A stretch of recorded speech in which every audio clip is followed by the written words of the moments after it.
जय हिंद। नमस्कार दोस्तों, मैं संतोष कुमार आपके अपने YouTube चैनल विकास स्टडी बांका पर स्वागत करता हूं।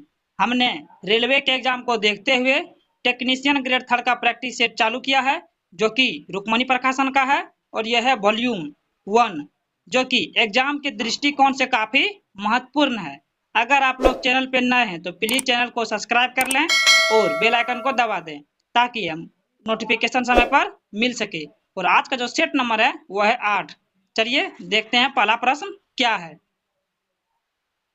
देख सकते हैं ये पहला प्रश्न आपका मैथ का है। इसका पीडीएफ हमारे टेलीग्राम चैनल से प्राप्त कर सकते हैं, जिसका लिंक डिस्क्रिप्शन बॉक्स में दिया हुआ है। चलिए देखते हैं पहला प्रश्न क्या है। पहला प्रश्न ये है आपका कि यदि कोई संख्या 4 से विभाज्य है तो उसके बारे में कौन सा कथन सत्य होगा। 4 से विभाज्य का मतलब होता है कि उसके इसके अंतिम 2 अंकों से बनी संख्या 4 से विभाज्य होगी। Option number B right answer होगा। अगला प्रश्न क्या है कि यदि यदि चुंबकीय रेखाएं पश्चिम से पूर्व की ओर गतिमान है और उसके क्षैतिज रूप से रखा गया चालक ऊपर की दिशा में गतिमान है, तो इस स्थिति में प्रेरित धारा की दिशा क्या होगी। पश्चिम, पूर्व, दक्षिण या उत्तर। इसका जो राइट आंसर होगा वो होगा ऑप्शन नंबर डी, उत्तर होगा। प्रेरित धारा की दिशा किस दिशा में होगा तो उत्तर की दिशा में। Option number D right answer होगा। अगला प्रश्न क्या है कि अवतल दर्पण के मुख्य अक्ष पर स्थित वह बिंदु क्या कहलाता है जहां से प्रकाश की किरण बिना किसी विचलन के वापस परावर्तित हो जाती है। तो ये होती है वक्रता केंद्र पर। Option number D right answer होगा। वक्रता केंद्र से जाने वाली जो भी बिंदु होगी, रेखा होगी, वो बिना परावर्तित वापस हो जाती है। अगला प्रश्न क्या है ये देख सकते हैं कि निम्न अभिक्रिया के लिए विकल्पों में दी गई कौन सी संतुलित अभिक्रिया है। संतुलित अभिक्रियाएं है कैल्शियम क्लोराइड प्लस सल्फ्यूरिक अम्ल रिएक्शन करने के बाद कैल्शियम सल्फेट और हाइड्रोजन क्लोराइड। इसमें कौन सा संतुलित है वो आपको बताना है। इसमें जो संतुलित है वो है option number B, calcium chloride CaCl2 plus sulphuric अम्ल H2SO4 रिएक्शन करने के बाद calcium sulphate CaSO4 plus 2HCl, यानी दोनों की साइड परमाणु संख्या क्या होना चाहिए बराबर, तो वही संतुलित है। इसमें जो ऑप्शन में है वह बी में संतुलित है, ऑप्शन नंबर बी। अगला प्रश्न क्या है कि छोटे कण डैश और डैश के रंगों के प्रकाश का प्रकीर्णन सबसे अधिक करते हैं, जबकि बड़े कण डैश और डैश के रंगों के प्रकाश का प्रकीर्णन सबसे अधिक नहीं होगा, यहाँ क्या होना चाहिए सबसे कम करते हैं। क्योंकि देखिए इसमें जो इसका ऑप्शन होता है वो होगा ऑप्शन नंबर 1, बैगनी और आसमानी। ऊपर में छोटा कण है बैगनी और आसमानी, जिसका प्रकीर्णन सबसे अधिक होता है। और लाल और नारंगी, यहाँ बड़े कण में क्या हो जाएगा लाल और नारंगी, इसका प्रकीर्णन सबसे कम होता है। लेकिन ऑप्शन में दिया अधिक, यहाँ अधिक की जगह क्या होना चाहिए, यहाँ होना चाहिए कम। किसका प्रकीर्णन सबसे कम होता है तो लाल और नारंगी का कम होता है, क्योंकि होता है कि उसका इंद्रधनुष से जब 7 रंग बनता है प्रिज्म से गुजरने के बाद, तो उसमें होता है बेजानी हापी नाला। बेगनी से ऊपर की ओर जाएंगे तो उसका तरंग दैर्घ्य बढ़ता है और प्रकीर्णन घटता है। तो इस प्रकार इसका राइट आंसर होगा ऑप्शन नंबर 1। अगला प्रश्न क्या है देख सकते हैं, ये न्यूमेरिकल है। यदि श्रेणी क्रम में संयोजित 3 ओम 2 ओम और 6 ओम के 3 प्रतिरोध को 9 वोल्ट की बैटरी के साथ जोड़ा जाता है तो 6 ओम प्रतिरोध में विभवांतर क्या होगा। आप जान रहे हैं V बराबर क्या आता है, जब इसको जोड़ देंगे श्रेणी क्रम में है तो 3 2 5 और 6 11 ओम हो जाएगा। क्या हो जाएगा 11 ओम। यहाँ से R का मान निकलेगा 11 ओम। आपको V का मान दिया है तो यहाँ से आप धारा पहले निकालेंगे तो V बराबर क्या आता है IR, ओम के नियम के अनुसार V का मान दिया है कितना 9 वोल्ट। उसके बाद R का मान आपका निकल गया 11, 11 से भागा दे देंगे तो यहाँ से आपका I का मान निकल जाएगा। किसका मान निकलेगा I का मान। तो I का मान कितना निकला 9/11, ये I का मान निकला। अब फिर से लगाएंगे आपका वही ओम्स लॉ, V बराबर IR। V का मान कितना दिया हुआ है, V का /मान दिया है, V का मान ही निकालना है। I का मान दिया है 9/11 इंटू R का मान दे दिया आपके बार 6 ओम, तो 6 से मल्टीप्लाई कर देंगे तो ये हो जाएगा 54/11। फिर इसको भाग देंगे तो ये हो जाएगा option number B right answer. अगला प्रश्न क्या है कि आपतित किरण किस प्रकार परावर्तक सतह पर आपतित होती है कि परावर्तित किरण मुख्य फोकस से होकर गुजरेगी। वो होती है ऑप्शन नंबर 1 कि अवतल दर्पण के मुख्य अक्ष के समांतर होती है। मुख्य अक्ष मान लीजिए अवतल दर्पण है, यहाँ से ये आपका मुख्य अक्ष हो गया प्रिंसिपल एक्सिस। यहाँ से प्रकाश की किरण जाएगा तो यहाँ से ही लौटेगा, फोकस से, यहाँ से फोकस से होकर गुजरेगी, समांतर होगी मुख्य अक्ष के समांतर। इसी के समांतर हो ना ये प्रकाश की किरण है, ये मुख्य अक्ष है इसके समांतर है ये। अगला प्रश्न क्या है कि सही विकल्प का चयन कर एल्कोहलों की दी गई समजातीय श्रेणी को पूर्ण कीजिए। देखिए एल्कोहल का समजातीय श्रेणी क्या होता है, उसका होता है CN H2N+1 और OH, ये होता है उसका समजातीय श्रेणी एल्कोहल का। अब N का मान बढ़ाते जाइए, आपका मान मिलते जाएगा। N का मान 1 रखेंगे तो वो CH3OH आएगा, N का मान 2 रखेंगे तो C2H5OH आएगा, N का मान 3 रखेंगे तो C3H7OH आएगा, C3H7OH। Option number B. अगर C का मान 4 रखेंगे तो वो आ जाएगा C4H9OH। आगे बढ़ाते जाएंगे तो मान आते जाएगा, होगा ऑप्शन नंबर बी। अगला प्रश्न क्या है कि दी गई अभिक्रिया के लिए सही संतुलित रासायनिक समीकरण का चयन कीजिए। इसमें कौन सा सही संतुलित है, तो इसमें संतुलित है option number B 2Mg+O2। Reaction करने के बाद 2MgO बनेगा, क्योंकि यहाँ देखिए मैग्नीशियम 2 है तो यहाँ भी मैग्नीशियम 2, यहाँ ऑक्सीजन 2 है तो यहाँ भी ऑक्सीजन 2, संतुलित हो गया ना दोनों, यानी LHS और RHS में परमाणु संख्या बराबर होना चाहिए संतुलित समीकरण में। अगला प्रश्न क्या है देख सकते हैं, ये आगे आपका मैथ रीजनिंग का प्रश्न है, PDF टेलीग्राम चैनल पर दिया हुआ है, वहां से जाकर के आप देख सकते हैं और सेट को लगा सकते हैं, रिवीजन भी कर सकते हैं। जितना सेट लगाइएगा उतना बेनिफिट होगा। और इस बुक में जो साइंस का लेवल दिया है बहुत ही बेहतरीन दिया हुआ है। अगला प्रश्न क्या है कि राष्ट्रीय खेल पुरस्कार 2023 में पुख रामबल सुशीला चानू को किस खेल में अर्जुन अवार्ड से सम्मानित किया गया है, वो किया गया हॉकी में, अर्जुन अवार्ड सम्मानित किया गया है हॉकी में किया गया है। अर्जुन पुरस्कार की शुरुआत कब हुई थी, तो वो हुई थी 1961 में अर्जुन पुरस्कार की शुरुआत हुई थी, और 2023 में अर्जुन पुरस्कार 26 खिलाड़ियों को दिया गया है। अगला प्रश्न क्या है कि फरवरी 2024 तक के अनुसार अंतरिक्ष में सर्वाधिक समय बिताने का नया रिकॉर्ड किसने बनाया है, तो नया रिकॉर्ड जो बनाया गया है वो बनाया गया Oleg Kononenko. Option number C right answer होगा। अंतरिक्ष में कितना दिन बताया है, 878 दिन 11 घंटे और 30 मिनट, इतना दिन बिताया गया है। और ये कहाँ के हैं, ये है रूस के, कहाँ के हैं, ये रूस के हैं, ये व्यक्ति रूस के हैं। अगला प्रश्न क्या है, ये देख सकते हैं, ये पाई चार्ट है आपका, मैथ का है, रीजनिंग का है, PDF टेलीग्राम पर दिया हुआ है, जाके सेट लगा सकते हैं, रिविजन कर सकते हैं। अगला प्रश्न देखते हैं क्या है। अगला प्रश्न आपका ये रहा कि लाल पत्ता गोभी एक प्राकृतिक सूचक है जो अम्ल या क्षार के साथ मिश्रित होने पर अलग रंग उत्पन्न करता है। इसे किस क्षारीय विलयन के साथ मिलाए जाने पर परिवर्तित रंग की पहचान कीजिए। मिलाने के बाद कौन सा रंग बनेगा, तो वो मिलाने के बाद बनेगा आपका नीला और हरा। Option number A right answer होगा, नीला और हरा बनेगा। अगला प्रश्न क्या है कि क्लेमाइडोमोनास जैसे काई एक कोशिकीय शैवाल जल में रहते हैं, वे श्वसन के लिए ऑक्सीजन कैसे ग्रहण करते हैं, वे श्वसन के लिए ऑक्सीजन कैसे ग्रहण करते हैं, तो वो करते हैं वे अमीबा की तरह विसरण द्वारा घोलित ऑक्सीजन अवशोषित करते हैं। Option number C right answer होगा। अगला प्रश्न क्या है कि कार्बन का इनमें से कौन सा गुण कार्बनिक यौगिकों में की अधिक संख्या के लिए उत्तरदायी है, अधिक संख्या के लिए उत्तरदायी है, तो वो होगा आपका श्रृंखलन गुण और चतुर्थ संयोजकता। Option number B right answer होगा। अगला प्रश्न क्या है कि कार्बन मोनोऑक्साइड एक वायु प्रदूषक क्यों है, इसको वायु प्रदूषक क्यों बोलते हैं, कार्बन मोनोऑक्साइड का सूत्र होता है CO, कार्बन मोनोऑक्साइड। ये क्या होता है, क्योंकि यह रक्त की ऑक्सीजन ले जाने की क्षमता को कम कर देता है। हमारे शरीर में जो RBC होता है जो ऑक्सीजन को ले जाता है, ऑक्सीजन ले जाने की क्षमता को क्या करता है, कम कर देता है, और ये ऑक्सीजन के साथ सबसे अधिक संख्या में रिएक्शन करता है, बहुत स्पीड रिएक्शन करता है, जिससे दम घुटने लगता है। इसको दम घुटन वाली गैस भी कहते हैं। ये विषैली गैस होती है और इसकी स्वाद जो होती है ना, स्वाद वो होती है मीठी होती है कार्बन मोनोऑक्साइड की।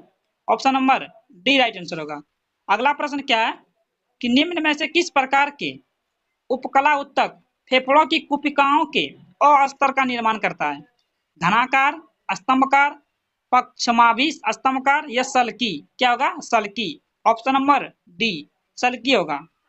अगला प्रश्न क्या है कि एक लंबा वृक्ष अपने अपशिष्ट उत्पादों को कहाँ संग्रहित कर सकता है, कहाँ संग्रहित कर सकता है, वो करता है आपका पुराने जाइलम, जिसको हम लोग कहते हैं हार्ट वुड में, पुराने जाइलम। एक लंबा वृक्ष अपने अपशिष्ट पदार्थों को पुराने जाइलम में संग्रहित करता है। Option number A right answer होगा। अगला प्रश्न क्या है कि इनमें से कौन सा उत्तकों की मरम्मत के लिए मदद करता है, उपास्थि, कंडारा, एरी योलर या स्नायु, वो करता है areolar. Option number C right answer होगा। अब देखिए उपास्थि, ये दो हड्डियों के बीच में यानी कि मुड़ने का कार्य करता है। जैसे मान लीजिए कि ये घुटना है, इसमें कार्टिलेज होगा, जहां भी हड्डी का जोड़ है वहां कार्टिलेज पाया जाता है। स्नायु, इसको हम बोलते हैं लिंगामेंट, ये हड्डी और हड्डी को जोड़ने का कार्य करता है। और ये था कंडारा, कंडारा क्या करता है, हड्डी और मांसपेशियों को जोड़ने का कार्य करता है, इसको हम लोग इंग्लिश में बोलते हैं टेंडन। अगला प्रश्न क्या है कि उच्च रक्तचाप को अति रक्तचाप भी कहा जाता है, जो मुख्य रूप से किसके कारण होता है, मांसपेशियों के संकुचन से, धमनियों के संकुचन से, शरीर शिराओं के शीतलन से, धमनिकाओं के शीतलन से। इसका जो राइट आंसर होगा वो होगा ऑप्शन नंबर बी, धमनियों के संकुचन से, धमनियों के संकुचन से। शरीर का रक्त दाब जो मापते हैं इस स्फिग्मोमीटर से रक्त दाब मापा जाता है। और सामान्यतः कोलेस्ट्रॉल के कारण उच्च रक्तचाप होता है। अगला प्रश्न का ये देख सकते हैं, रीजनिंग का है, पीडीएफ टेलीग्राम चैनल पर दिया हुआ है, वहां से जाके प्राप्त कर सकते हैं और इसको हल कर सकते हैं और अपनी तैयारी को और बेहतर कर सकते हैं। अगला प्रश्न क्या है कि विश्व का सबसे लंबा लिखित संविधान किस देश का है? तो अपना देश भारत का सबसे लंबा लिखित संविधान है। और ये किस देश से ग्रहण किया गया है? तो ये किया गया आपका संयुक्त राज्य अमेरिका यानी यूएसए से ये ग्रहण किया गया है सबसे लंबा संविधान। अगला प्रश्न क्या है कि किशोरों को प्रतिदिन औसत मात्रा वाले कितने संतुलित आहार देने चाहिए? तो देने चाहिए 3 संतुलित आहार। कौन कौन? कार्बोहाइड्रेट, कार्बोहाइड्रेट देना चाहिए, उसके बाद प्रोटीन, उसके बाद वसा, 3 चीज देना चाहिए, कार्बोहाइड्रेट, प्रोटीन और प्रोटीन हो गया, वसा देना चाहिए, फैट। कार्बोहाइड्रेट, प्रोटीन और फैट यानी वसा देना चाहिए, 3 चीज देना चाहिए, ऑप्शन नंबर बी। अगला प्रश्न देख सकते हैं, ये मैथ का है, पीडीएफ टेलीग्राम पर दिया हुआ है, वहां से जाके आप चेक कर सकते हैं। अगला प्रश्न यहाँ है,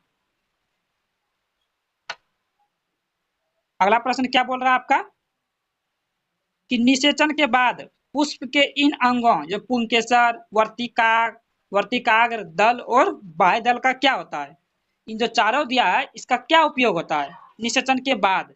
निषेचन के बाद क्या होता है कि बाह्य दल के अलावा वे झड़ जाते हैं, जो बाह्य दल बचता है बाकी बात सारा का सारा क्या होता है, झड़ जाता है। जो कुछ पौधों में अस्थायी हो सकता है लेकिन कुछ में अस्थायी हो सकता है, बाकी बात सब में क्या होता है, झड़ जाता है। Option number A right answer होगा, झड़ना का मतलब गिर जाता है। अगला प्रश्न क्या आपका ये बताना है कि इनमें से कौन सी परमाणु की संयोजकता के निर्धारण में निर्णायक भूमिका निभाता है? यानी कि परमाणु की संयोजकता का निर्माण करने यानी निकालने में कौन महत्वपूर्ण भूमिका निभाता है, इसके बारे में आपको बताना है। तो बाह्यतम कोश में इलेक्ट्रॉनों की संख्या को हम लोग क्या बोलते हैं, परमाणु की संयोजकता, option number C right answer होगा। अगला प्रश्न क्या है देख सकते हैं, एक छात्रावास में एक बड़े छात्रावास में 360 बिजली के बल्ब जलते हैं, प्रत्येक बल्ब 50 वाट का है, तो प्रतिदिन 6 घंटा जलते हैं, तो विद्युत ऊर्जा का मूल्य ज्ञात कीजिए। यदि 40 पैसा प्रति यूनिट की खपत और 30 दिन के लिए बिजली का बिल दिया जाना है, कितना बिजली बिल दिया जाना है? सबसे पहले यहाँ से निकलेंगे कि वाट, कितना वाट का होगा ये, प्रतिदिन कुल व्यय 360 बल्ब जलती है और 50 वाट का एक बल्ब है और 6 घंटे जलती है, सबसे गुना करके हम लोग पर यहाँ से निकालेंगे 21 का किलोवाट घंटा, कितना किलोवाट घंटा जलाता है? 360 गुना करेंगे 50 और गुना करेंगे 6 बाई 1000 से भागा दे देंगे, 3 जीरो से इसका 3 जीरो क्या होगा, कटेगा, इसको जब कटाएंगे तो वो निकलेगा आपका 108 किलोवाट आवर, ये इतना निकलेगा 108 किलोवाट आवर निकलेगा कुल बिजली का व्यय। अब 30 दिन में कुल बिजली का व्यय कितना होगा, इसको 30 से मल्टीप्लाई कर देंगे, 30 से जब मल्टीप्लाई करेंगे तो वो आ जाएगा 3240 और 40 पैसा है, 40 से गुना करेंगे ये पैसा आ जाएगा, इसको रुपया में बदलना है, 100 से भाग दे देंगे, एक जीरो से एक जीरो कट जाएगा और जब इसको मल्टीप्लाई करेंगे तो वो आ जाएगा आपका आ जाएगा 1296 रुपया, जो कि ऑप्शन नंबर बी में दिया हुआ है। अगला प्रश्न क्या है कि एक यौगिक अपने उच्च ऑक्सीकरण अवस्था में है तब यह क्या होगा, अत्यधिक अम्लीय, अत्यधिक क्षारीय, अत्यधिक ऑक्सीकारक गुण वाला या अर्ध अम्लीय अर्ध क्षारीय? इसका क्या राइट आंसर होगा, वो होगा ऑप्शन नंबर सी, क्या होगा ऑप्शन नंबर सी, अत्यधिक ऑक्सीकारक गुण वाला। एक यौगिक अपने उच्च ऑक्सीकरण अवस्था में है तो वह अत्यधिक ऑक्सीकारक गुण वाला होगा, option number C right answer होगा। अगला प्रश्न क्या है कि जब ध्वनि उत्पन्न करने वाला स्रोत ध्वनि से अधिक चाल से गति करता है तो हवा में अघात तरंगें उत्पन्न होती है। इन अघात तरंगों द्वारा निर्मित अत्यंत तीखी और तेज ध्वनि को क्या कहलाती है? उसको हम लोग कहते हैं sonic boom. Sonic boom. Option number C right answer होगा। सोनिक बूम कहते हैं उसको। अगला प्रश्न क्या है, ये देख सकते हैं न्यूमेरिकल का है, इसको हल करते हैं। 10 मिलीग्राम की गोली 100 मीटर पर सेकंड के वेग से दागी जाती है, तो गोली का समवेग क्या होगा? समवेग बराबर हम लोग पढ़े हैं, पी बराबर क्या होता है? एम और भी। यहाँ भी क्या वेग और एम है आपका द्रव्यमान। द्रव्यमान दिया है 10 मिलीग्राम, इसको सबसे पहले केजी में बदलेंगे, तो इसको 10 पे पावर, इसको एक भागा देंगे किससे? 10 मिलीग्राम है, इसको भागा हम लोग दे देंगे 1000 से। 1000 से भागा देंगे तो ये केजी में बदल जाएगा। इसको जब हल करने के बाद किया जाएगा 10, सॉरी इसको देंगे 10 पे पावर 6 से भागा, तब ये आएगा आपका केजी में, क्योंकि मिलीग्राम है। इसको हल करने के बाद आएगा 10 into 10 to the power minus 6 kg. इसको नीचे से ऊपर ले गए, एम के जगह मान ये हम लोग क्या कर देंगे? रख देंगे। पी बराबर पड़े हैं एम और बी। एम का मान कितना निकला? 10 into 10 to the power minus 6 kg. 6 kg into भी का मान कितना दिया हुआ है? 100 मीटर पर सेकेंड। इसको जब मल्टीप्लाई करेंगे तो ये कितना हो जाएगा? यहाँ से एक 10 और यहाँ से 100, 10 टू दी पावर 3 हो जाएगा into 10 to the power minus 6 kg metre per second. इसको जब हल करेंगे तो वो आ जाएगा 10 to the power minus 3 kg metre per second, जो कि ऑप्शन नंबर बी में दिया हुआ है। इसका जो राइट आंसर होगा वो होगा ऑप्शन नंबर बी। अगला प्रश्न क्या आपका देख सकते हैं कि सल्फ्यूरिक एसिड में सल्फर की उपचयन संख्या क्या है, यानी ऑक्सीडेशन संख्या क्या है सल्फर का? सल्फ्यूरिक अम्ल सबसे पहले क्या होता है? H2SO4। यहाँ से सल्फर का निकाला, हाइड्रोजन का परमाणु संख्या 1 2 है तो 2 हो जाएगा, प्लस सल्फर का निकालते इसको x मानेंगे। ऑक्सीजन का ऑक्सीडेशन संख्या आता है -2, इसको मल्टीप्लाई करेंगे 4 से, बराबर कर देंगे 0। जब यहाँ से हल करेंगे तो x बराबर आ जाएगा आपका 6 प्लस का 6। ऑप्शन नंबर किसमें दिया हुआ है? ऑप्शन नंबर ए में दिया हुआ है। अगला प्रश्न क्या है कि पानी में Fe यानी लोहा की विलेयता क्या होता है? पानी में लोहा की विलेयता क्या होता है? तो होता है बढ़ता है और पीएच के बढ़ने से बढ़ता है। विलेयता बढ़ता है पीएच के बढ़ने से। पानी में जब लोहा की विलेयता क्या होता है? बढ़ेगा। पानी में लोहा बढ़ता है और पीएच के बढ़ने से। Option number A right answer होगा। अगला प्रश्न देख सकते हैं, ये आपका रीजनिंग का कैलेंडर का पीडीएफ दिया हुआ टेलीग्राम चैनल पर, वहां से जाके क्या कर सकते हैं? हल कर सकते हैं और अपनी तैयारी को और बेहतरीन कर सकते हैं। अगला प्रश्न आपका देखते हैं क्या है, ये है कि अंग्रेजों ने अवध पर कब कब्जा कर लिया था? 1856 ईस्वी में, 1845 ईस्वी में, 1838 ईस्वी में या 1859 ईस्वी में? इसका जो राइट आंसर होगा वो होगा ऑप्शन नंबर ए, 1856 ईस्वी में अवध को क्या कर लिया था? कब्जा कर लिया था। और अवध का अंतिम नवाब था वाजिद अली शाह। वाजिद अली शाह था। अवध राज्य का संस्थापक कौन था? शहादत खां। कौन था? शहादत खां। शहादत खां था, यानी कि अवध राज्य का संस्थापक शहादत खां। इसको हम लोग क्या बोलते हैं? बुरहान उल मुल्क, बुरहान उल मुल्क भी कहते हैं इसको। अगला प्रश्न क्या है कि निशा गंधी नृत्य उत्सव भारत के किस राज्य में मनाया जाता है? तमिलनाडु में, केरल में, तेलंगाना में या कर्नाटक में? मनाते हैं हम लोग केरल में। Option number B.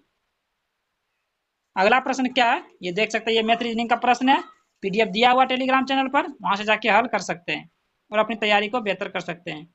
अगला प्रश्न यहाँ है, जब दो तरल पदार्थ एक दूसरे में घुलते नहीं हैं और सॉल्यूशन नहीं बनाते हैं तो उसको हम लोग क्या कहते हैं? सॉल्वेंट तो कहेंगे नहीं, सॉल्यूट भी नहीं कहेंगे, डिकेंटेशन भी नहीं कहेंगे, उसको कहते हैं अमिश्रण, यानी कि मिलने वाला नहीं है। Option number C right answer होगा।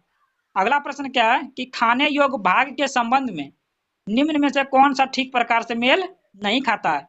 सबसे पहले खजूर, खजूर का फल भित्ती खाते हैं, नारियल का भूर्णपोष खाते हैं, खजूर का फल भित्ती और बीजान डासन दोनों खाते हैं, जबकि लीची का अंता फल भित्ती नहीं खाते हैं, लीची का एरिल भाग खाते हैं। क्या खाते हैं? एरिल। लीची का कौन सा भाग खाते हैं? तो हम लोग एरिल भाग खाते हैं, तो यही राइट आंसर होगा, यही गलत है। अगला प्रश्न क्या है कि निम्नलिखित में से पित्त लवण का कौन सा है? पित्त लवण कौन सा है? पित्त लवण वो आपका पित्त लवण कौन सा है? वो आपका विलीरुबिन और विलीवर्डिन। विलीरुबिन और विलीवर्डन ये पित्त लवण है। पित्त लवण ऑप्शन नंबर डी।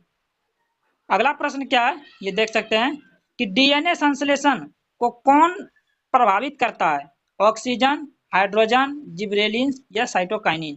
कौन इसको प्रभावित करता है? वो करता है साइटोकाइनिन। ये पादप हार्मोन है। साइटोकाइनिन क्या है? पादप हार्मोन है। और जिबरेलिन क्या करता है? बौने पौधे को लंबा करता है। ये जिबरेलिन बौने पौधे को लंबा करता है। अगला प्रश्न क्या है देख सकते हैं ये कि निम्नलिखित में से कौन सी रेखाएं किसी गोलीय दर्पण पर अभिलंब के रूप में कार्य करती है? अभिलंब के रूप में कार्य करती है। पहला, ध्रुव और वक्रता केंद्र को मिलाने वाली रेखा, बिल्कुल ये भी करती है। वक्रता केंद्र और आपतन बिंदु को मिलाने वाली रेखा, ये भी करती है।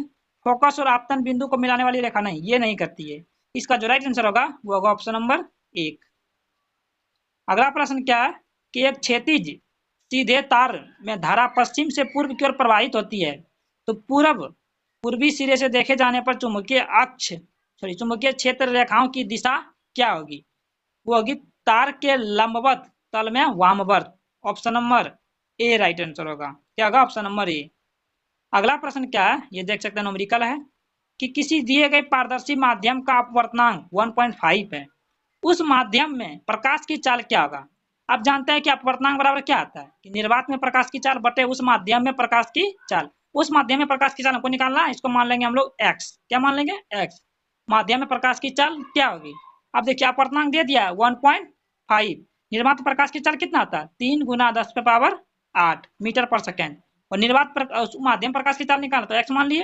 यहाँ से जो एक्स का मान निकलेगा वो निकल जाएगा 3 × 10⁸ बाय अपवर्तनांक 1.5 दिया। यहाँ से पॉइंट बढ़ाएंगे ऊपर 10 में आएगा 10, 5 से कटाएंगे तो 3 बार में, 5 से कटाएंगे तो 2 बार में, 3 से 3 कट जाएगा। इसका मान आएगा 2 × 10⁸ मीटर पर सेकेंड, जो कि ऑप्शन नंबर बी में दिया हुआ है। अगला प्रश्न क्या है देख सकते हैं, ये सब न्यूमेरिकल का रीजनिंग का है। आप देख सकते हैं बहुत अच्छा सेट है ये, आप लगा सकते हैं। इसका पीडीएफ हमारे टेलीग्राम चैनल पर हम दे देंगे, वहां से जाकर आप हल कर सकते हैं। अगला प्रश्न क्या है कि कौन सा त्रिपुरा को पश्चिम, उत्तर और दक्षिण तीनों दिशाओं से घेरता है? वो घेरता है बांग्लादेश। कौन है? बांग्लादेश। त्रिपुरा जो है बांग्लादेश के 3 ओर से घिरा हुआ भारतीय राज्य है। 3 ओर से घिरा हुआ भारतीय राज्य है। और इसको त्रिपुरा को पूर्ण राज्य का जो दर्जा मिला था कब मिला था? 1972 में मिला था। अगला प्रश्न क्या है कि महात्मा गांधी राष्ट्रीय ग्रामीण रोजगार गारंटी अधिनियम किस वर्ष पारित, यहाँ तो है, किस वर्ष पारित?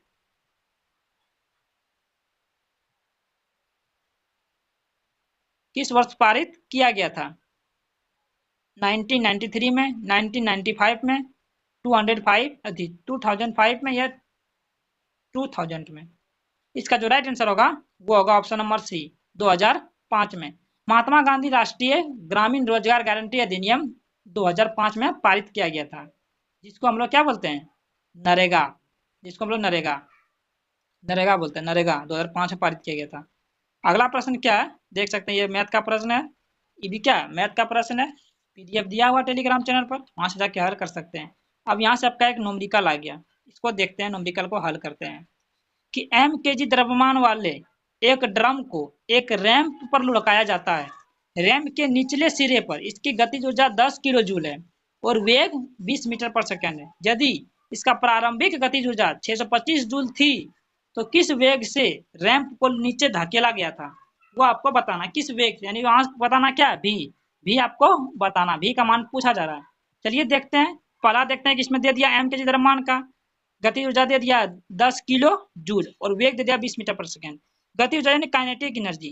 काइनेटिक फॉर्मूला क्या होता है? 1/2 mv²। काइनेटिक एनर्जी दिया 10 किलो जूल। 10 किलो जूल को पहले जूल में बदलेंगे तो 1000 से मल्टीप्लाई करेंगे, बराबर 1/2। m का मान तो m ही दिया है, v का मान दे दिया 20। 20 का स्क्वायर करेंगे तो 20 × 20। एक जीरो से 2 जीरो कट जाएगा, यहाँ से भी 2 जीरो कट जाएगा, 2 से 2 कट जाएगा, फिर यहाँ 2 से कटाएंगे इसको 5। यहाँ से जो m का मान निकलेगा, यहाँ से m का मान निकलेगा कितना? 50। m का मान निकल गया आपके पास 50 kg। अब पुनः लगाएंगे क्या हम लोग? अगेन, अगेन लगाएंगे हम काइनेटिक एनर्जी, वही हाफ। m का मान दे दिया 50 v²। आपकी बार यहाँ से पूछा कि वेग क्या होगा? v² यानी v² का मान रहने देंगे। और काइनेटिक एनर्जी कितना? 625 बराबर 1/2 इंटू में 50 इंटू में वी स्क्वायर। यहाँ से कटाएंगे 25, 25 से इसको 25 कटा देंगे, 25 बार में जाएगा, तो यहाँ से हमको क्या निकल गया, वी स्क्वायर बराबर 25। यहाँ से वी का मान कितना निकलेगा, 5 मीटर पर सेकेंड, जो कि ऑप्शन नंबर सी में दिया हुआ है। किस में दिया हुआ, ऑप्शन नंबर सी। अगला प्रश्न क्या है कि निम्नलिखित में से या निम्न में कौन जीवित कोशिकाओं में परमाणुओं को प्रभावित करता है और इस प्रकार उसकी आनुवांशिक सामग्री को नुकसान पहुंचाता है। कौन पहुंचाता है, क्लोरोफॉर्म, क्लोरीन युक्त पानी, बेंजीन वाष्प या आयनीकरण विकिरण। कौन इसको प्रभावित करता है, तो वो करता है आपका ऑप्शन नंबर डी, आयनीकारक विकिरण। आयनीकारक विकिरण प्रभावित करता है। अगला प्रश्न क्या है कि ऊर्ध्वापातन क्या है। ऊर्ध्वापातन वह प्रक्रिया है जो कोई भी पदार्थ ठोस अवस्था से सीधे गैसीय अवस्था में आ जाता है, उसको हम लोग कहते हैं ऊर्ध्वापातन। यानी कि किसी पदार्थ का ठोस अवस्था से सीधे गैस अवस्था में परिवर्तन होना। इसका सबसे महत्वपूर्ण क्या है, example Kapoor, naphthalene, anthracene, ammonium chloride, benzoic अम्ल, ये सब क्या है इसका उदाहरण है ऊर्ध्वापातन का। अगला प्रश्न क्या है कि निम्न में से कौन सा तत्व आधुनिक आवर्त सारणी के डी ब्लॉक का तत्व है, सोडियम, लोहा, कैल्शियम या मैग्नीशियम। इसमें जो राइट आंसर होगा वो होगा ऑप्शन नंबर बी, लोहा है डी ब्लॉक का तत्व। अगला प्रश्न क्या है कि निम्न में से कौन सा धातु समूह इतना मृदु होता है कि इन्हें चाकू से काटा जा सकता है, इसका घनत्व तो कम और गलनांक भी क्या होता है, निम्न। तो पहला ग्रुप का जो भी तत्व होता है उसको हम लोग लगभग चाकू से काट सकते हैं। तो पहला ग्रुप में कौन सा है, लिथियम, सोडियम, पोटेशियम, इसी को हम लोग चाकू से काटा जा सकता है। और पहला ग्रुप को हम लोग क्या बोलते हैं, क्षार धातु या एल्केली कहा जाता है। पहले समूह में आपका आता है lithium, sodium, potassium, rubidium, caesium, francium, ये सब तत्व आते हैं। और समूह एक के तत्व की संयोजकता भी क्या होती है, एक होती है। अगला प्रश्न आपका क्या है, ये देख सकते हैं मिलान करने वाला है कि नींबू रस का पीएच मान वो होता है 2.2, जठर रस का पीएच मान 1.2, मिल्क ऑफ मैग्नीशिया का पीएच मान 10 और सोडियम हाइड्रोक्साइड विलयन का पीएच मान होता है 14। इसका जो राइट आंसर होगा वो होगा ऑप्शन नंबर डी। अगला प्रश्न क्या है कि खाद्य श्रृंखला के तीसरे पोषीय स्तर में निम्नलिखित में से किसे शामिल किया गया है, उत्पादक को, शीर्ष उपभोक्ता को, द्वितीय उपभोक्ता को, तृतीय उपभोक्ता को। इसमें जो तीसरे पोषीय स्तर में शामिल किया गया है वो किया गया है द्वितीय उपभोक्ता को। Option number C right answer होगा। अगला प्रश्न क्या है कि निम्नलिखित में से कौन सहजीवी संबंध को दर्शाता है, वो दर्शाता है काई। काई को हम लोग बोलते हैं लाइकेन। लाइकेन कवक और शैवाल से मिलकर बनता है, कवक और शैवाल से मिलकर बनता है। अब कवकों के अध्ययन को हम लोग क्या बोलते हैं, माइकोलॉजी, शैवालों का अध्ययन को फाइकोलॉजी। अगला प्रश्न देखते हैं क्या है, देख सकते हैं ये रीजनिंग का प्रश्न है। अगला प्रश्न ये भी रीजनिंग का और बहुत अच्छा सेट है, आप लोग इसको सेट लगा सकते हैं, पीडीएफ भी दिया हुआ टेलीग्राम पर, सेट लगाएं और इसको रिवीजन करें। अगला प्रश्न, बीसीसीआई का पूर्ण रूप क्या है, board of control for cricket in India. Option number 1। BCCI की स्थापना कब हुई थी, तो 1928 में, यानी कि 1928 में। इसका हेडक्वार्टर यानी कि मुख्यालय कहाँ है, तो वह है मुंबई में। कहाँ है, मुंबई में।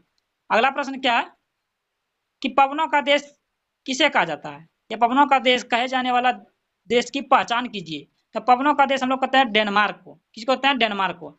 और डेनमार्क विश्व में डेयरी उत्पादन उद्योग में क्या है, प्रमुख केंद्र है। और विश्व की जन्नत किसको कहा जाता है, पेरिस को। विश्व की जन्नत पेरिस को। लिली का देश कनाडा को। एंटीलीज का मोती क्यूबा को। मोतियों का द्वीप बहरीन को। श्वेत सर कहते हैं बेलग्रेड को। तो ये था आपका टेक्नीशियन का प्रैक्टिस सेट। अगर ये वीडियो आपको अच्छा लगे तो अपने दोस्तों के साथ शेयर करें और हमें सपोर्ट करें, ताकि इसी तरह का और वीडियो हम लाते रहें। इसमें फुल डिटेल सॉल्यूशन दिया हुआ है, आप लोग देख सकते हैं और जाके हल कर सकते हैं। मिलते हैं किसी दूसरे वीडियो में। जय हिंद।